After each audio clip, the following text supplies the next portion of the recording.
You're listening to the Tooth Sleuth podcast, all about the business of dentistry, hosted by yours truly, Greg Esenmacher, a fixed full arch dental expert and founder of GNA Consult, speaking with industry leaders on the dental landscape from their perspective. At GNA, we specialize in transforming full arch dental practices, teaching, coaching, and training teams to deliver an exceptional patient experience, from that first call to delivering final smiles. Whether you're a practice owner, a DSO executive, or a regional leader looking to expand your full arch program, boost same-store sales, or unlock the true profitability of full arch cases, we've got you covered. Ready to see how full arch can elevate your practice? Visit the show page or book a discovery call today. Let's turn your potential into results. What is going on, everybody? I am John Stamper from John Stamper Media, and I am very excited to spend some time with Greg Esenmacher, who is the CEO and founder of GNA, and I am going to get to the bottom of it. Many of you may know what GNA means. I need to know how this gentleman even came up with that name, but today's episode, we're actually going to flip the script a little bit. As many of you know or know of Greg, he hosts a podcast. He's actively out there on social media, and more importantly, doing a lot of things to move the industry forward. And so today, what I thought we would do is kind of turn things around and open the door a little bit so that you can learn a little bit about Greg, who he is, what his story is, kind of his journey to where he got right now, and all that good stuff. So Greg, how you doing? I'm excited for this. Yeah, I am too. I love it. I love that you're going to drill down deep and figure out whether I have a real story behind GNA, if I'm going to tell you the truth, or I'm going to tell you like the whitewash version. I'll tell you both if you're nice.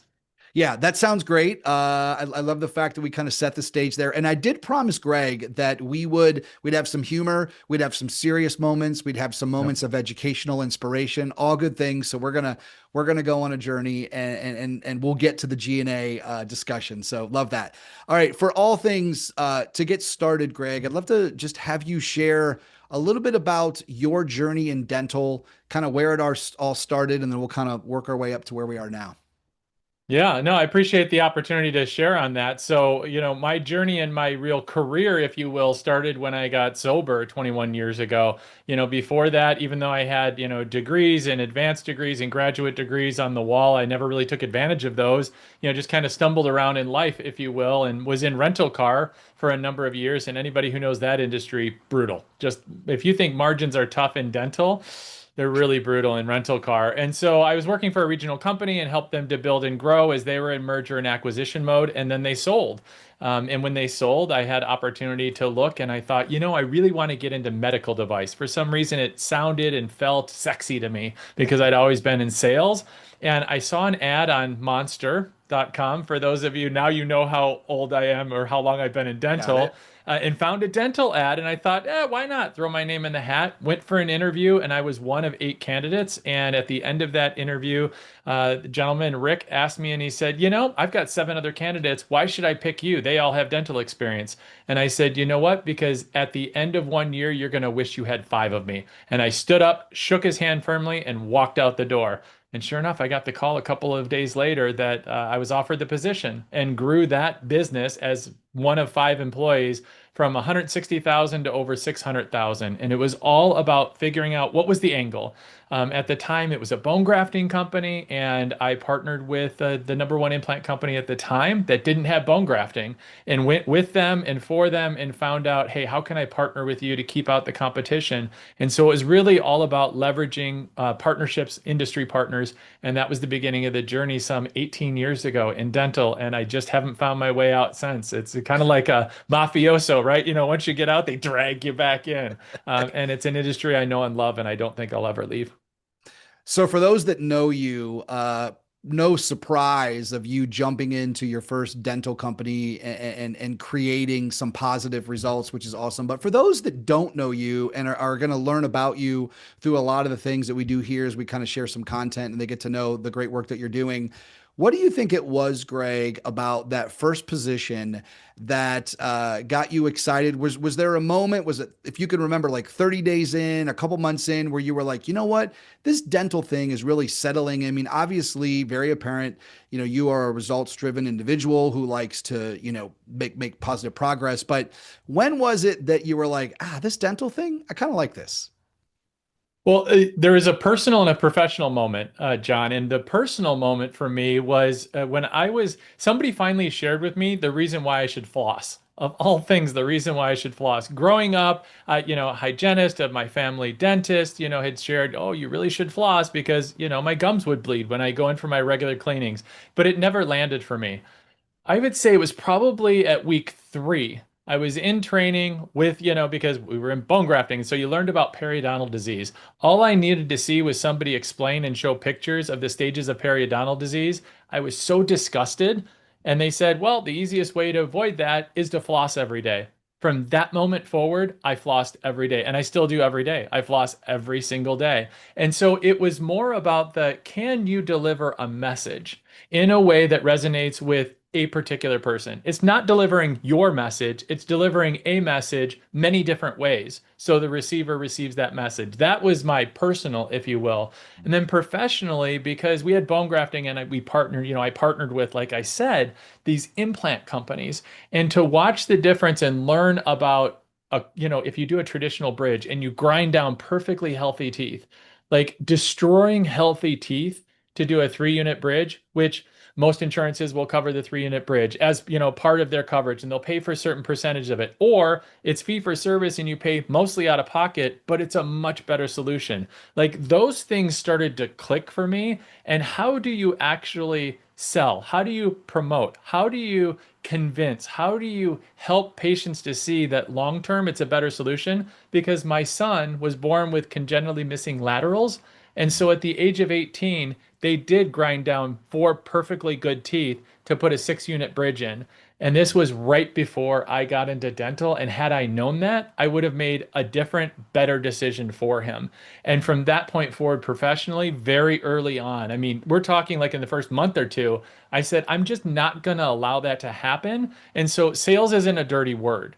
Right. And I was convinced of that from that point forward in dental. And that became, I don't want to say became my mission, but at least somewhere deep in the recesses of my mind, I thought, this is a passion of mine. This is something that I can help to promote forward. And of course, it was about sales and product. And I've always been in Yeah. sales, whether it was in food and beverage. But that's really the 2 moments, personally and professionally, and they kind of interlap, both personal and professional, that I knew dental was going to be a home for me, at least for a while. And now, some 18 years later, yeah, I don't see myself leaving, because Full Arch is really where I landed as I launched the Neodent brand 11 years ago for part of the Strawman Group. And that patient reveal, that's even more so. It's not just the perfectly healthy teeth for a bridge, but the transformation and seeing the emotions of patients who have had just bombed out mouths for years and years. And to get that brand new smile and to be able to eat and chew, and just all of the stories that I could go on and on about, that being able to transform that and help patients to find a way to move forward in that, it is just, I can't even put it into words, John, really. And I don't want to get all like sappy and mushy about it, but helping our clients at GNA Consult to be able to help patients find a way forward, not simply by, well, they can't afford it, but to be able to work with patients to find that ultimate solution for their oral cavity needs, their oral dental needs. It's just so critically important. Well, and Greg, as you know, dentistry is one of those industries where there's such a closeness between the product and service organizations and the dental team, right? Because they need what these companies have and what they can offer in an effort to be able to take patient care to the next level. And then you combine that with your conviction, which sounds like came about early on in your dental career. I love the foreshadowing moment of your son's situation that kind of will get us into the whole Full Arch piece. I think a lot of it is making sense, and we're only a couple minutes in this conversation. But all right, so as you progressed kind of through that, you saw some results there. You talk a little bit about Neodent. Move on from there and then start to frame out, like, when did you start to realize, okay, now I feel like I'm still kind of somewhat new in dentistry, but I've got the energy, I've got the passion, I'm excited about this connection between what the company can do for the dental practice and the team and the patients, where you were like, okay, I really want to do a lot here, and you started to kind of stack your skills and the like. Yeah, I appreciate that question, because what we saw, and traditionally, historically, in implant dentistry, full arch dentistry, it's what I call the hub and spoke model, where you had a specialist who then would have all of the patients fed, if you will, from the GP practices where they would have the patients send it into the center of the wheel to have the implants placed, and then they would go back to the outside of the wheel, and that's where the restorative would happen. And so that traditional model, and it's still existent, right? But it is dissipating, where now it's more of a direct to consumer model.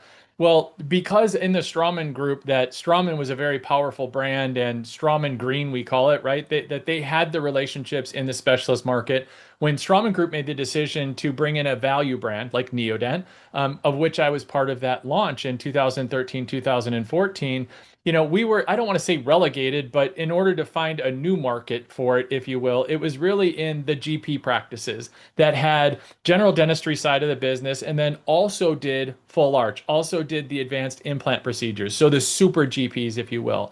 And watching the evolution of these practices and helping them to solve for X. So what is it that is your biggest challenge?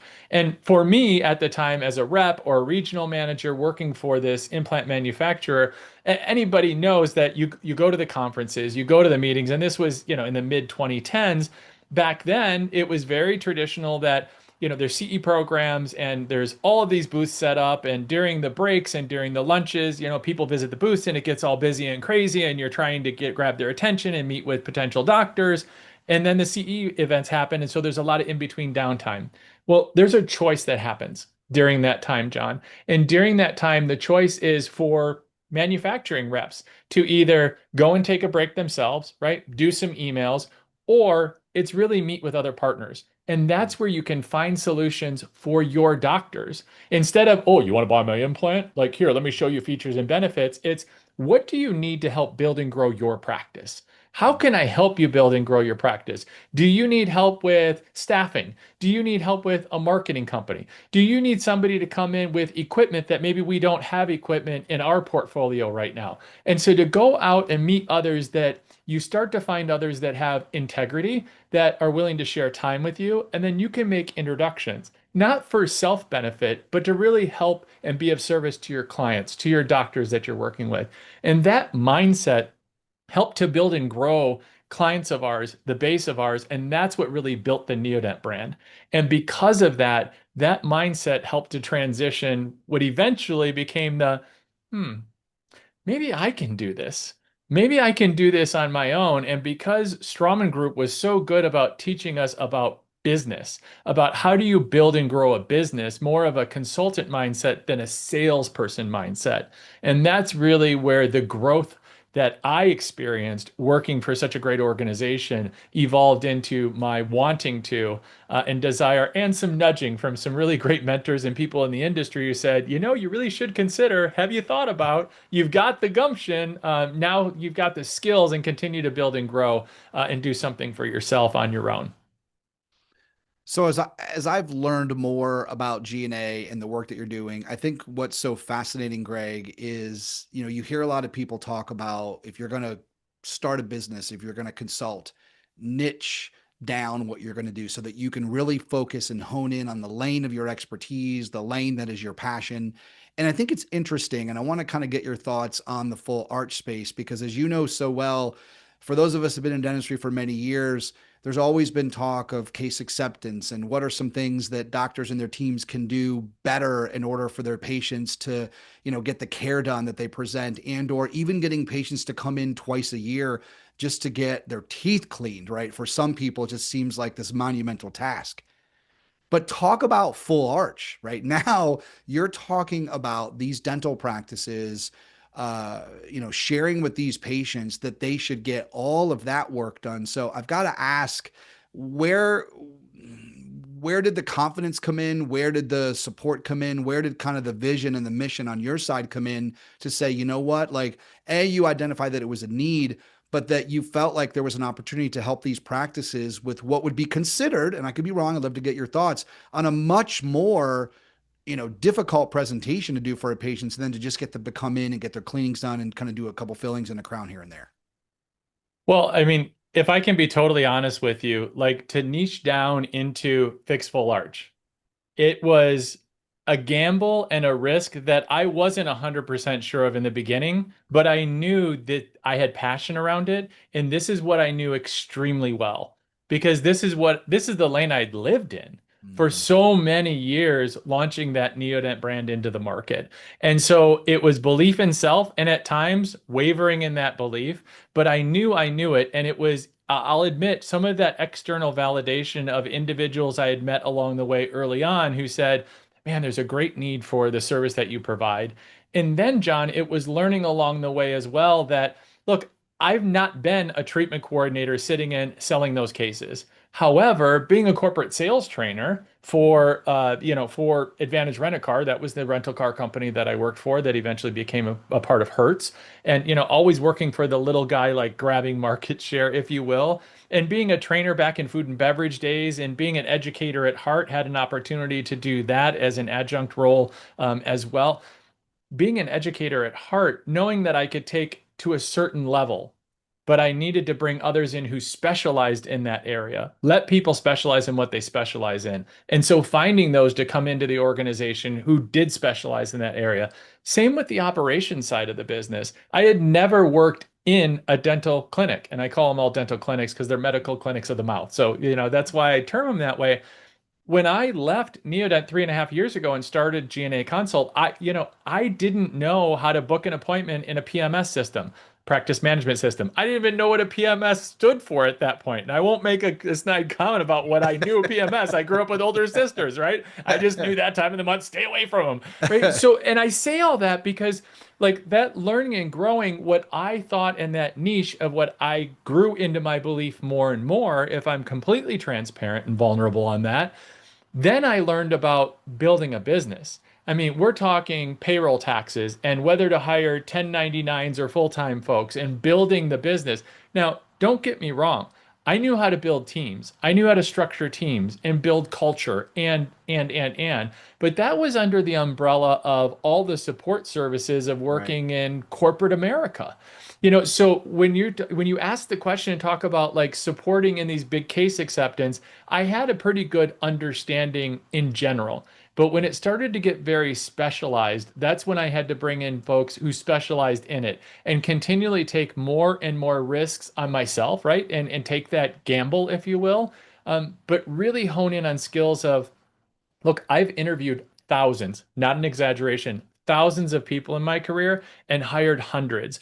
I knew I could do the same if I applied those same principles to my own business and have and continue to have. That's how you get the best of the best, and leveling up and expecting that level from everyone in the organization, including myself, and having to level up my own skill. And that's how we can really deliver a level of service that is next level and 360. So not just on teaching and coaching and training side, as you've shared, right, with case acceptance on these big cases, but also on the operation side to know like what those consultations look like and how does that affect schedule, and if you're doing direct to consumer marketing, what does that look like for no-show rates and how does that blow up your schedule, and when you start to grow the arch business in a GP practice, what does that do with the rest of the practice, and how does that affect the profitability on the GP side? If you don't have that visibility, which I'll be honest, I didn't have that skill set, so I brought that in my director of operations who built and scaled that.